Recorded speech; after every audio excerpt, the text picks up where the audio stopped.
got a couple issues. Number one is the issue on the failure to connect with Dr. Rapon as ordered.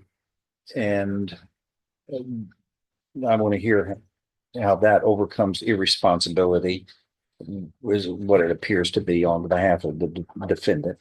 Then next is the issue on the bond conditions having no contact with victims.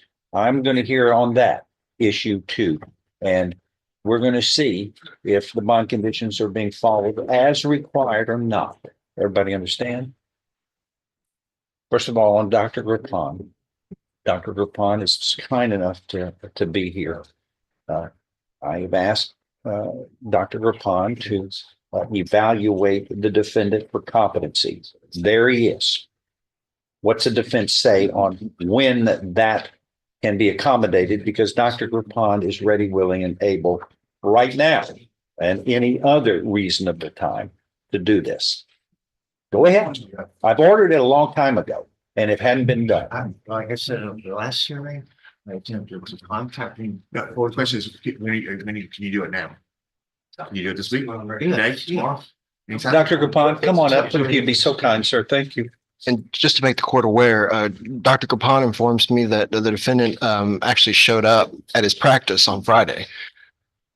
And so he has had a chance to talk to him a little Chaos bit. has been a theme in this whole case, and that would have been a chaotic maneuver. Because as he said, according to the defendant, Dr. Capon wasn't taking any more patients. That's what his staff had told the defendant. So he had that stopped his efforts when he heard that, according to him. Okay, doctor, and I know otherwise.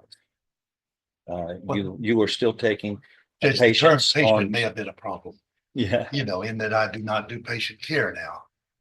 I'm not seeing patients for treatment. defendants. I guess we call him a defendant. And when I do legal work, there's not a doctor-patient relationship in that. It's an evaluation. It's not a treatment issue. My office may have told him that I do not see patients if they use that term. I didn't answer the phone, so I don't know.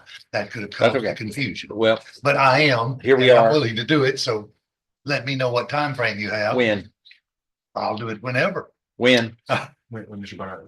Are you available? I don't need this moment this week. We'll do it this week. when? That's on date. Tomorrow, Tomorrow? 1:00. 1 o'clock? Ordered. So ordered. The defendant is there, his attorney, Dr. Rapon, the state's attorney. And you know where his office is? Yes, he was there Friday. Okay, all right. Your Honor, That's done. just to clarify, you said, you don't mean me and Mr. Eckert be there either. You don't need to be. Just to make sure that, I just it sounded like you meant all four of us and I'm like, I no. just want all the Okay. parties to be on the same page Yes, because we yes. haven't been on the same Okay, page. yes. And according to the defendant, When would the court like this report? as soon as reasonably possible. Next Monday? Yes, sir, that's fine. Give me a couple of days this week to see. Okay. Yes, sir. Okay. Okay. Judge, also, I spoke to Dr. Capon about some of the items that the court has in its file, correspondence that has come from Mr. Bordage. I think Dr. Capon, if he doesn't have that already, he will need that for purposes of evaluating. Anything y'all would like for me to review? I've already emailed our back in November.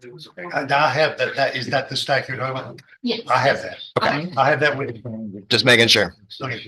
I've got something. since Okay, then. gotcha. All right. Then, when that's done, let's set it for a review of the conclusions that are reached by the doctor in 2 weeks from today. Okay, done. Get it That'll done. be separate. Thank you, doctor, so much. Appreciate your professionalism. Okay. bye-bye. Next, this issue on that the state mentioned last week that the bond conditions were not being followed because the defendant is still making contact with victims, and the victims, I understand, They're out there. don't want that and want the court's order to be followed, which is going to happen. What do you want to do? Judge, You want to have a hearing here? I see somebody. Judge, I think we do, just because I think you Let's need do to it. hear. Let's do it. Let's Have it move debate, Your forward. Honor, or how do we want to do it? No, Y'all have a seat, right there at the table, Ryan and Bruce. We're gonna have to hold a quick hearing here. And John and his client are gonna need to have the seats. Thank you. All right, we call the matter of the state of Texas versus John Walter Bordash Jr., 23 CR 1439. The defendant is indicted for the state jail felony of criminal mischief. And the court has just ordered the defendant to meet with Dr. Edward Pond, licensed psychiatrist, for an examination for competency, and that will be done 1 o'clock next Monday. Now, there was another issue. Well, the bond conditions that the court set were firm, and that the defendant shall have no contact. Actually, those are bond conditions in every case. Defendants shall have no contacts with the complainants or victims in cases. And we made a special point of that. The state has produced a witness, and we're going to see if those bond conditions are being followed or not. And we're ready to proceed. Defense, state, call your witness. We call Mr. Payton, Wayne Payton. And just have a seat in the witness chair, sir. Thank you. Mr. Payton's a little hard of hearing, Judge. Who isn't? That's. He's in a large club.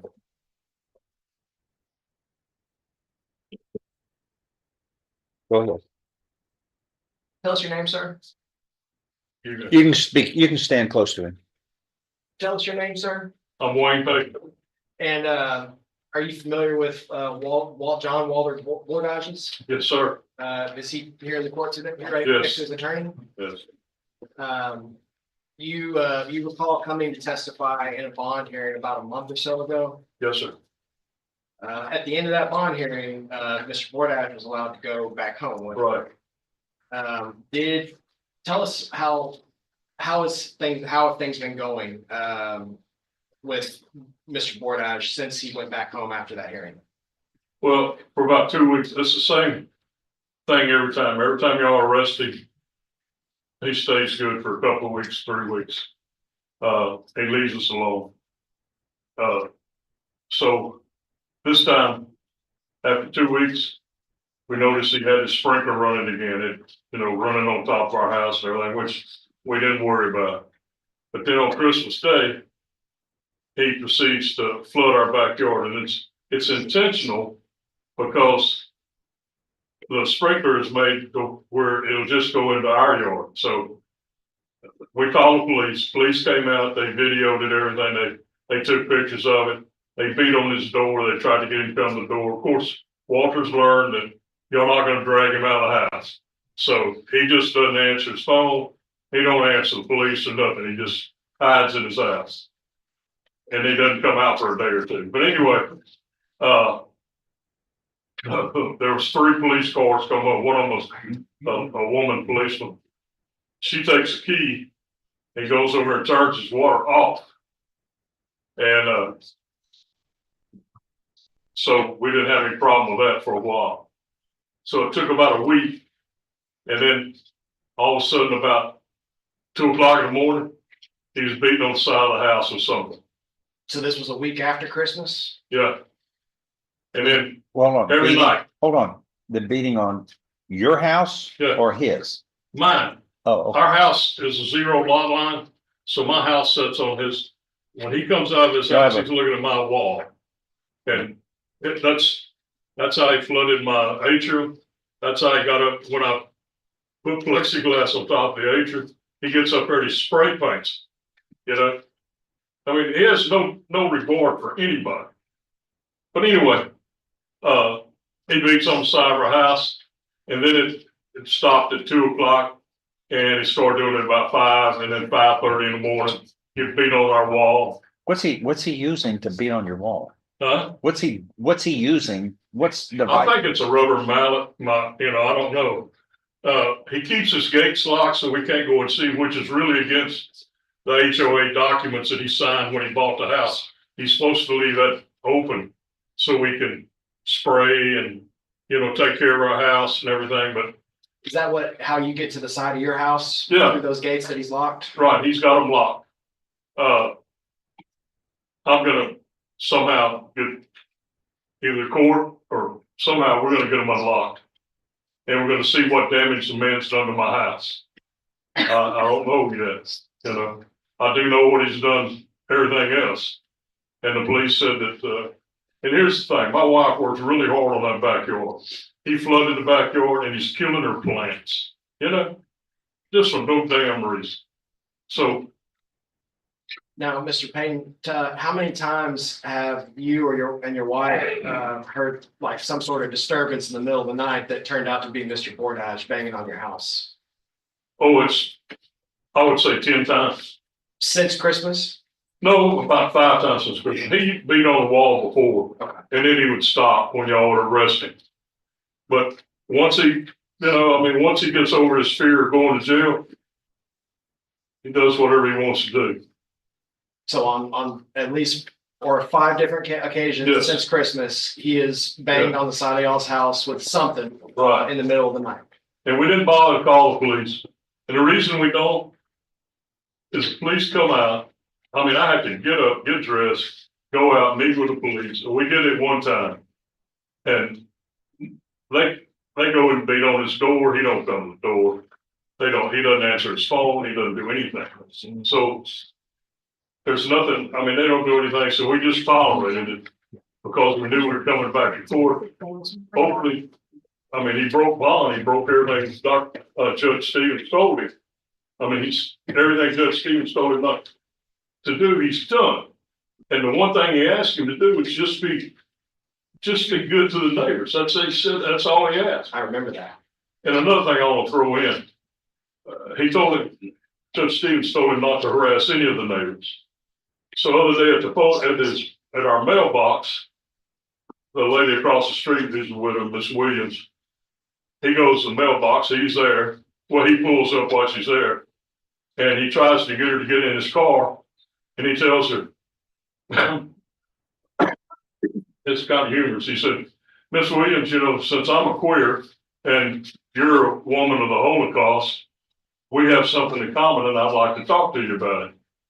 And of course, Gail, you know, immediately told him, no, get away from me. Got in her vehicle, went to her house, closed her garage. But I mean, it's continuing to harass anybody that he can. But he really, I mean, he damages our home. I mean, it's just, we had a nice, peaceful neighborhood for 20 years.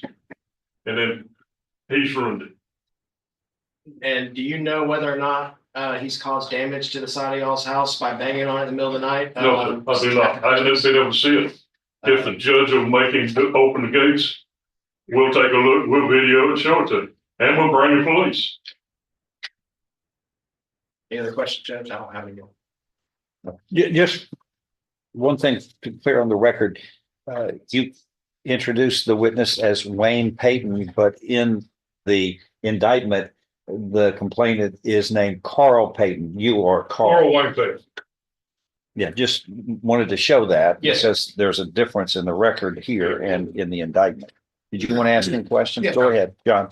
Kind of close so he'll Yes. be able to easier to hear me. Mr. Payton, since our last hearing, have you had any direct contact with Mr. Bordages? Personally? Yes. No, Okay, so he hasn't come over your house to talk to you, you haven't talked to him? Oh, no. Okay. He hasn't tried to call you, anything No. like that? That's what it's.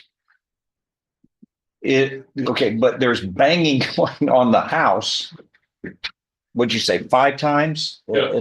Since Christmas, yes, but more than that since we had a hearing, which was before Christmas. right. Well, In December, I believe, earlier in December. when you had the hearing on Friday, we hadn't heard a word out of him all weekend. But Thursday night, he banged on the wall. Meaning last Friday, Judge. I understand. Okay, what time are we talking about? Thursday night, it was about 5 o'clock in the morning. 5 a.m.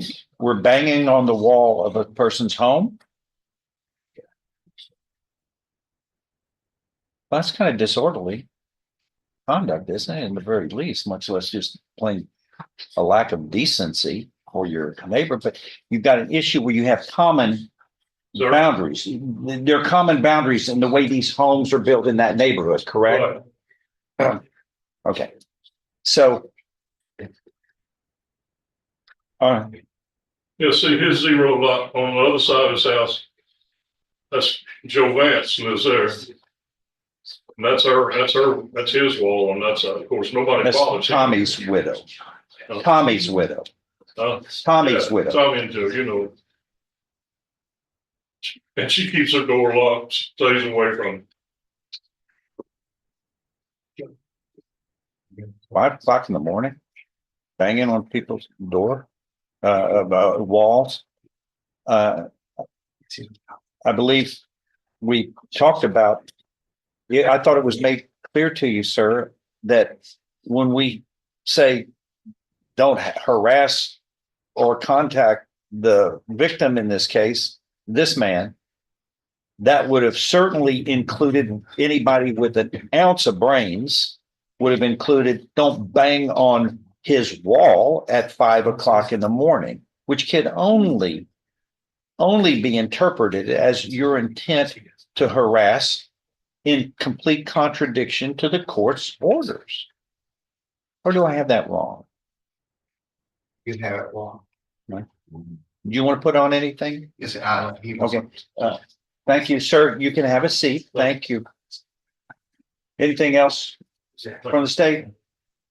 No, sir. All right. Go ahead, John. Let's call it non-board items.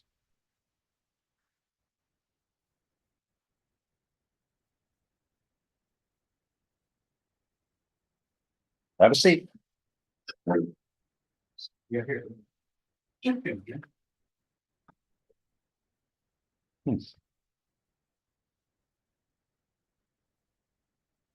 Raise your right hand. You solemnly swear or affirm the testimony you are about to give will be the truth, the whole truth, and nothing but the truth. So help you God. Yes. Lower your hand. Go ahead. First question is, have you had, our last hearing had any direct contact with Mr. Payne? No. Okay, you haven't talked to him, called him, anything like that? No. Okay, you haven't talked to him out on the street or at the mailbox or anything like that? No, not at all. All right, the other issue we have that's been brought up is banging on his wall at all times of the night. Have you banged on his wall? Yes. Have you made any noise at your house that could be interpreted to maybe be banging? Maybe if I move stuff on a patio. At 5 in the morning, No, not you're at moving some No, patio no. furniture, are you? I have narcolepsy. It's hard for me to get up in the At morning. 5 in the morning, are you moving patio furniture? No. Do you do that? Yeah. You do? No, Okay, so it's not that then. In your testimony, you aren't banging on his wall in the middle of the night or at 5 o'clock in the morning. no, not at all. Okay. You don't know what this noise is, do you? Yeah. Okay. It's What's not. his bond? Yeah. Please. As far as the sprinkler goes, what happened on the sprinkler issue? Oh, well, the thing is that I've been detecting electromagnetic pulses into the house that line up with a tent in their backyard. And if it's not directed to my shower and into the closet and the garage, and the signal gets weaker as the distance grows. It's directed at my window, bedroom window where I sleep. Pass with us. Hold on with the old electric pulses. Where do you think those are coming from? Mars or another planet? Peg's backyard in a tent. Okay. And What's causing that, do you think? It could be microwaves. Okay. So, Have you always had issues concerning electromagnetic pulses? Yes. Your whole life? no, When did this start occurring? Because they've been around, for a long time. yeah, it's been an off and on issue, but it did get worse until this past year. Uh-huh. What is it? And how do you react to those suspicious, undescribable electromagnetic pulses? Detectors are a buzzing and a ringing in the ears. I sometimes get tingling and burning sensations in my skin. Sometimes it comes with some dizziness, fatigue and malaise. And also there's auditory distortions. Now, they're not hallucinations because when these events happen, they can result in what's called hyperacusis, which means very sensitive hearing. And sometimes I can hear, Marge, because Wait, hold on. You can hear what? Marge talking in their bedroom on the phone to the Okay. yard man. And these events usually Well, occur, who's talking in their bedroom that you can hear? Marge, yes. And she calls the yard man over when Wayne's not at home. Okay, his wife. And when he comes over, I start having these experiences. Okay, so And hold on. So you're in your home, outside of their home, but you are able to hear discussions going on in their bedroom. yes, it's very faint, but it's just audible enough to discern what they're saying. And you think this phenomenon, which is, I don't, I've never heard of such a thing, of course. Hold on. I've never heard of such a thing. It's bewildering. It doesn't make any sense. But how do you have the those gifts and abilities to be able to hear into people's bedrooms when I don't know anybody else who can unless they're in the bedroom? Well, this electronic harassment is akin to the same symptoms that one finds or adverse effects that one finds with transcranial magnetic stimulation, in which magnetic paddles are passed over the head to kind of reset the neural pathways. With the exception of burning and tingling, people with PMS treatment, and it's usually for intractable depression, anxiety, or psychosis. One of the side effects is hyperacusis. It also has a tendency, if you're not careful with screening patients, you can induce a seizure. And indeed, I had a seizure when I had another one of these attacks again, and I had to go to the emergency room. They kept me from 5 until about 12:30, when the effects of this microwaving wore off, and I felt fine. But last night, it happened When did again. that occur? When were you in the hospitals? It was last Tuesday, last week, at St. E's, Elizabeth. Who was the treating physician? I don't know. All I deal with is the nurses or the nurse practitioners. And back in September, I saw Dr. Wang, HWANG. Also at the emergency room. For the same, And for the that's same when- problem? Yes, that when the attacks are very acute, it's enough to drive me to the emergency room.